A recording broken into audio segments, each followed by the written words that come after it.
तो हेलो दोस्तों, मैं हूं आपका होस्ट एंड दोस्त विनोद कुमार कुशवाहा और आप देख रहे हैं सीने टॉकर चैनल। तो आज की इस वीडियो में हम ब्लैक विडो मूवी की पूरी स्टोरी को बताने वाले हैं। तो वीडियो को शुरू करने से पहले एक छोटी सी रिक्वेस्ट, चैनल को सब्सक्राइब और वीडियो को लाइक करना ना भूलें। तो चलिए शुरू करते हैं। तो कहानी की शुरुआत 1995 में ओहायो शहर से होती है, जहां हमें ब्लैक विडो यानी कि नताशा रोमानोफ का बचपन दिखाते हुए उसकी बहन से मिलाया जाता है। जहां नताशा और एलेना वो अपनी बहन के साथ खेल रही होती है और तभी एलेना को खेलते हुए चोट लग जाती है और तभी उसकी माँ मेलेना आकर उसे चुप कराते हुए कहती है कि ये चोटें ही हमें स्ट्रांग और ब्रेव बनाती है। और फिर वो घर के अंदर जाकर डिनर करने लगते हैं और फिर उसके पिता एलेक्सी या रशियन कैप्टन अमेरिका भी उसको ज्वाइन करते हैं। और हमें यहाँ पे ये भी पता चलता है कि वो दोनों एलेना और नताशा के सगे माता पिता नहीं है, उन्होंने उनको गोद लिया है और वो दोनों इस देश में रशिया के एजेंट के तौर पे काम कर रहे हैं, जिन्हें अब पुलिस तलाश कर रही है। और फिर वो दोनों एलेना और नताशा को लेकर अपने सीक्रेट लोकेशन पे चले जाते हैं, जहाँ एक प्लेन है जो उन्हें इस देश से बाहर पहुंचा देगा। और जैसे ही वो वहाँ से निकलने वाले होते हैं, पुलिस आ जाती है और इसी वजह से पुलिस वालों से भिड़ंत भी होती है,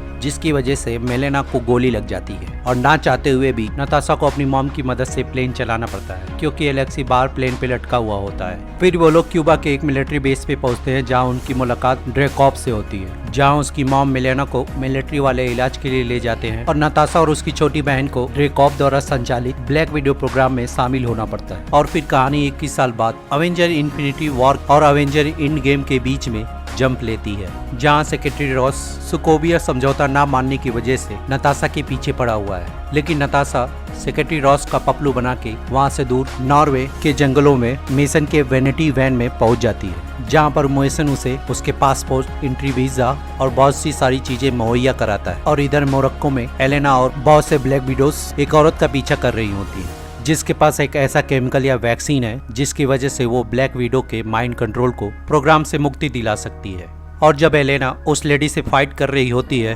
तभी वो औरत एंटीडोट को हवा में छोड़ देती है, जिसकी वजह से लाल धुआं निकलता है और एलेना होश में आ जाती है। जिसके बाद वो औरत एलेना को एंटीडोट देते हुए मर जाती है और ना चाहते हुए भी एलेना अपने पैर से ट्रैकर को निकालकर एंटीडोट्स के बॉक्स को लेकर चली जाती है। और कहानी में हमें बाद में पता चलता है कि वो एंटीडोट बॉक्स को उसने अपने बहन ब्लैक विडो के पास कोरियर कर दिया था और ना चाहते हुए भी ड्रेकॉप को टास्क मास्टर को उसके पीछे भेजना पड़ता है, जहाँ पे टास्क मास्टर ब्लैक विडो के मूव्स को सीख रहा होता है। और तभी विडो आकर उसके सर में पेन ड्राइव के द्वारा कुछ अपलोड करती है और फिर कहानी ब्लैक विडो पे शिफ्ट होती है, जहां मेसन उसे बताता है कि उसकी कुछ चीजें मेल के द्वारा आई हैं और वो सारी चीजें उठाकर गाड़ी के डिक्की में रख देती है। और जब वो वेनिटी वैन में जेम्स बॉन्ड की मूवी देख रही होती है, तभी उस जगह की लाइट चली जाती है और ना चाहते हुए भी उसे डीजल लेने के लिए शहर की ओर जाना पड़ता है, जहां रास्ते में उसका स्वागत टास्क मास्टर उसकी गाड़ी को उड़ा के करता है। और फिर उसी पुल पे टास्क मास्टर के साथ फाइट होती है, जहां ब्लैक विडो को पता चलता है कि वो उसके लिए नहीं, वैक्सीन के शीशियों के लिए आया है। और ब्लैक विडो किसी तरह से बचते बचाते उस ब्लैक बॉक्स के अंदर रखे उस वैक्सीन की शीशियों को लेके पानी में कूद जाती है, जहां उसे वैक्सीन के साथ साथ उसकी और उसके बहन की फोटो भी मिलती है, जिसे नताशा ने खुद बचपन में बिछड़ते समय दिया था। और फिर नताशा बुडापेस्ट के लिए चली जाती है और वो फिर एक घर में जाती है, जहाँ पे एलेना की उसके साथ फाइट होती है और लड़ाई करने के वक्त ही पता चल जाता है कि वो उसकी बहन है। और रियूनियन होने के बाद हमें पता चलता है कि इस घर में ही नताशा ड्रेकॉब और उसकी बेटी को मारने के बाद यहाँ पर नताशा और हॉकआई छुपे थे। नताशा उससे पूछती है कि उस वैक्सीन या सिंथेटिक गैस बाइल को उसके पास क्यों भेजा, तो उसकी बहन बताते हुए कहती है कि दुनिया में एक तुम ही सुपर हीरो हो जिसे मैं जानती हूँ और मैं कब से सोचती रहती थी कि कैप्टन अमेरिका आके रेड रूम को बर्बाद करेगा। जिस बात को सुनकर नताशा बहुत हैरान होती है और वो कहती है कि मैंने तो ड्रेकॉब को मार दिया था, जहाँ वो बताती है कि क्लिंट बार्टन के साथ मिलकर उसने ड्रेकॉप को मारकर ही शील्ड ज्वाइन की थी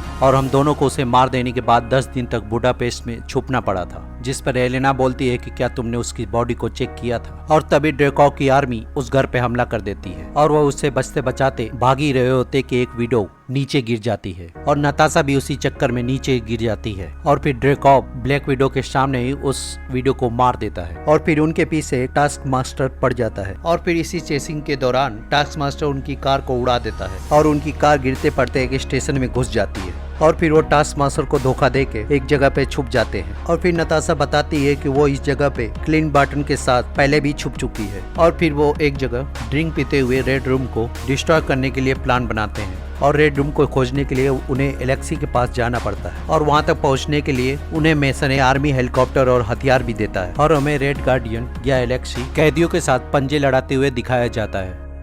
जहां वो पंजा लड़ाते हुए एक कैदी का हाथ तोड़ देता है। और फिर जेल के कर्मचारी कुछ पेपर और रेड गार्डियन का खिलौना देते हैं, जिसमें से छुपे ट्रांसमीटर डिवाइस को लगाने के बाद नताशा से बात होती है और नताशा एलेक्सी से उसे चुपचाप बाहर आने को कहती है। लेकिन एलेक्सी इसका ठीक उल्टा ही करता है। वो सबसे पहले जेल के कर्मचारी से पिज्जा चुरा के खाता है और फिर हंगामे के साथ बाहर आता है और ना चाहते हुए भी ब्लैक विडो को भी इस लड़ाई में हिस्सा लेना पड़ता है। और एलेना हेलीकॉप्टर को ऑटो पायलट पे रख के एक टावर को रॉकेट से उड़ा देती है, जिसकी वजह से ग्लेशियर टूट जाता है और पूरी बर्फ नीचे गिरने लगती है। और इधर ब्लैक विडो हेलीकॉप्टर पर रस्सी की मदद से लटकते हुए रेड गार्डियन के हाथ को पकड़ लेती है, जहां पर एलेक्सी कूदते फांदते हुए बड़ी मुश्किल से पहुंचता है। और एलेक्सी हेलीकॉप्टर में उन्हें यही बताता है कि उसे रेड रूम के बारे में बिल्कुल मालूम नहीं है, क्योंकि ड्रेकॉब ने उसे बहुत सालों से यहाँ पे बंद कर रखा है। लेकिन वो मेलिना को बताते हुए कहता है कि वो जरूर जानती होगी, जिस बात को सुनकर दोनों के दोनों चौंक जाते हैं, क्योंकि उन्हें अभी तक यही लगता था कि उसकी मॉम यानी कि मेलेना मर चुकी है। और एलेक्सी ये भी बताता है कि वो एक साइंटिस्ट है जो डायरेक्टली रेड रूम के लिए काम कर रही है और ड्रेकॉप उसे कभी भी नहीं मार सकता और वो इस वक्त सेंट पीटर्सबर्ग में है। और एलेना उन्हें यही बताती है कि हम वहाँ तक नहीं पहुँच सकते क्योंकि हमारे पास उतना ईंधन नहीं है। और फिर क्रैश लैंडिंग करने के बाद जप्पी वप्पी और मीठी कड़वी बातें करने के बाद वो मेलेना के घर पहुँच जाते हैं, जहाँ मेलेना उनको आने से पहले ही बंदूक की दूरबीन से देख लेती है। और फिर बहुत सालों बाद फिर से वो उसी डाइनिंग टेबल पर बैठकर प्यार भरी बातें करते हैं, जहाँ एलेना मेलेना को बताती है कि उसने हमेशा अपनी माँ ही समझा है और उसी तरह से उसको प्यार भी किया है। और इस बात को कहते हुए वो इमोशनल होकर दूसरे रूम में चली जाती है और उसे मनाने के लिए रेड गार्डियन भी एलेना के पीछे उसी रूम में चला जाता है, जहाँ एलेक्सी एलेना के फेवरेट सॉन्ग को गाकर उसको मनाता है। और इधर मेलेना ब्लैक विडो को बताती है कि उसे उसके घर से उठा कर लाया गया था, लेकिन तुम्हारी माँ ने कभी हार नहीं मानी, जिसकी वजह से रेड रूम की एग्जिस्टेंस पे खतरा मंडराने लगा था और इसी वजह से ड्रेकॉब ने तुम्हारी माँ को मार डाला। और नताशा वहाँ पे पड़े बचपन की फोटो एल्बम को देखने लगती है और मेलेना इसके बाद ब्लैक विडो को बताती है कि उसने तुम लोगों की यहाँ पे होने की खबर ड्रेकॉब को बहुत पहले ही दे दी थी, जिसके बाद टास्क मास्टर और उसके लोग वहाँ पर आ जाते हैं और रेड गार्डियन एलेना और ब्लैक विडो को बेहोश कर देते हैं। और मेलेना की मदद से वो लोग उन तीनों को रेड रूम के हेडक्वार्टर या टावर पे ले जाते हैं, जहाँ मेलेना ड्रेकॉब से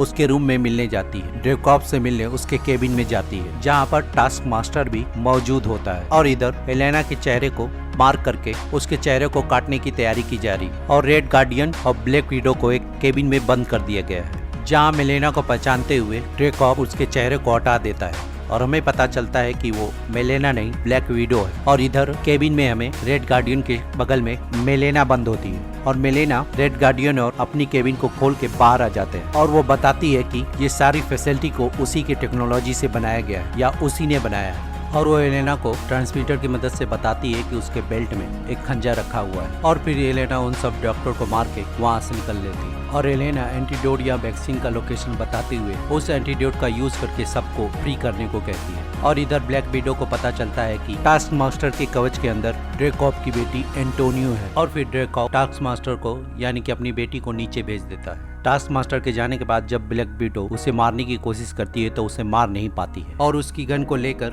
हवा में फायर करते हुए कहता है कि तुम चाहो तो अपने चाकू से भी ट्राई कर सकती हो, पर तब भी ब्लैक विडो उसे मार नहीं पाती है। और ड्रेकॉब उसे बताता है कि तुम्हारे दिमाग में कुछ ऐसी चीज है जो मुझे मारने नहीं देगी। और इधर रेड गार्डियन और मेलेना के पास टास्क मास्टर आ जाता है और मेलेना उसे तोड़ने को कहकर चली जाती है और ड्रेकॉब बातचीत करते हुए दुनिया भर के ब्लैक विडोज को एक डिवाइस की मदद से दिखाता है जो उसकी अंगूठी से खुलती है। और फिर नताशा अपने नाक को तोड़ के उसे मारने लगती है और इसी वजह से हेडक्वार्टर में पूरी तरह से रेड अलर्ट घोषित हो जाता है। और इधर task master Russian captain America को अच्छी तरह से तोड़ रहा होता है और तभी मेलेना आकर उसकी मदद करती है और टास्क मास्टर को उसी केबिन में बंद कर देती है जिसमें इससे पहले वो लोग बंद थे। और मेलेना की वजह से पूरा हेडक्वार्टर अब तबाह होने वाला है। जब नताशा ड्रेकॉब को अच्छी तरह से तोड़ रही होती है तो तभी सारे ब्लैक विडो आकर उस पे हमला कर देते हैं और इस एपिक बैटल में नताशा मारती कम है और पिटती ज्यादा है और इसी का फायदा उठाकर ड्रेकॉब यहाँ से भाग जाता है। और जब नताशा को एक एक करके मारने लगते हैं तभी एलेना सेवियर बन के आती है और सभी एंटीडोट की शीशियों को विस्फोट कर देती है, जिसकी वजह से सारी ब्लैक विडोज होश में आ जाती और फिर नताशा ड्रेकॉफ की अंगूठी की मदद से सारे ब्लैक विडो की लोकेशन को डाउनलोड कर लेती है और फिर नताशा बचते बचाते टास्क मास्टर तक पहुंच जाती है और वो उसे खोल देती है और जब एंटोनियो उसे मारने वाली होती है वहाँ विस्फोट हो जाता है और नताशा हेडक्वार्टर के बाहर आ जाती है और ड्रेकॉफ जब जहाज में बैठ के भागने वाला होता है एलेना उस जहाज को उड़ा देती है और ड्रेकॉफ मर जाता है, जिसके कारण से एलेना नीचे गिरने लगती है और तभी ब्लैक विडो आकर उसके पीछे कूद जाती और उसे पैराशूट को पहनाकर बचा लेती और फिर एंटोनियो आ जाती और हवा में ही नताशा और टास्क मास्टर लड़ने लगते हैं और लड़ते हुए जमीन पे गिर जाते हैं और फिर नीचे भी उनकी फाइट होने लगती है, जिसके बाद नताशा टास्क मास्टर के हेलमेट को निकालकर फेंक देती है और फिर गिरे हुए एंटीडोट को ब्लास्ट करके उसको होश में ले आती है और वो होश में आते ही यही पूछती है कि उसका पिता यानी कि ड्रेकॉफ मर गया कि नहीं और फिर सभी एक बार फिर मिल जाते हैं और तभी सेक्रेटरी रॉस के आ जाने की वजह से अपनी फैमिली से विदा लेती है और जहाँ एलेना अपना फेवरेट जैकेट ब्लैक विडो को गिफ्ट में देती है वहीं ब्लैक विडो यानी कि नताशा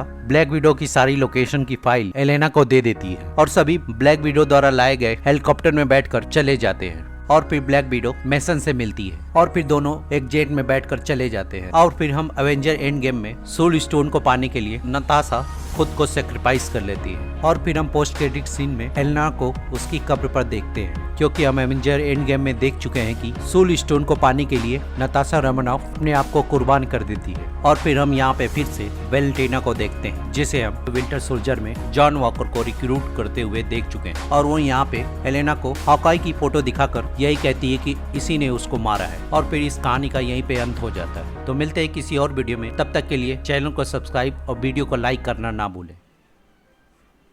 शुक्रिया।